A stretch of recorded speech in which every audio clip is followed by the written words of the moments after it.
Students for Children hija organizzazzjoni mhux governattiva magħmula minn grupp ta' studenti universitarji li l-iskop tagħha huwa li tkompli l-ħidma favur it-tfal. Antea Turner, studenta tal-Ligi, spjegat l-għanijiet li din l-organizzazzjoni twaqfet għalihom. L-ewwel nett illi nwasslu lill-tfal u lill-adulti u kif ukoll lill-awtoritajiet fiex jikkonsistu dawn id-drittijiet tat-tfal. It-tieni nett illi nippruvaw nippuxxjaw sabiex titwettaq iktar dak illi tiġa fil-liġijiet.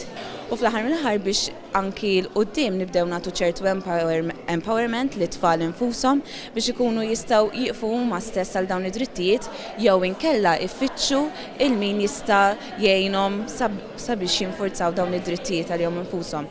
L-idea ta' dan il-grupp tqajmet minn Ruth Farrugia li apparti li hija għalliema fil-Fakultà tal-Liġi hija chairperson tal-Kummissjoni dwar l-Istrateġija Nazzjonali u Żvilupp ta' Politika għat-tfal.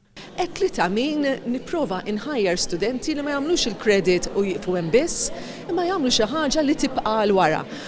Allura nkoraġġejthom ħafna biex jagħmlu NGO u huma laqgħu l-istedina b'ħafna entużjażmu vera ħaġa sabiħa. Preżenti għar-reazzjonijiet imresqa kien hemm il-Ministru tal-Familja u Solidarjetà Soċjali Mary Louise Colejro Preka.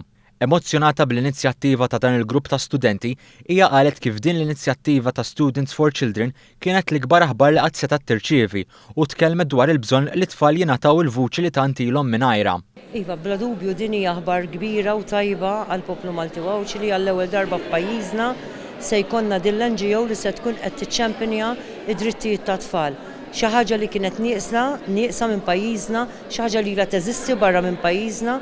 U allura ħankunu tassew qed nassiguraw li l-vuċi tat-tfal u l-viżibilità tagħhom se tkun waħda dejjema ma tiddependix minn entitajiet li forsi huma entitajiet pubbliċi imma se tkun qed tiddependi issa ukoll mis-soċjetà in ġenerali. Appellat biex l-istess studenti biex mhux biss jaspiraw li jkunu professjonisti etiċi, iżda wkoll li joħolqu t-tibdiliet u jwarbu l-status quo. Hija kkommettit ruħha li toffri l-impenn personali tagħha fil-kariga l-ġdida li se tkun qed tokkupa u tenniet li l-palazzi presidenzjali se jkunu miftuħa għad-dispożizzjoni tal-ħidma favur it-tfal.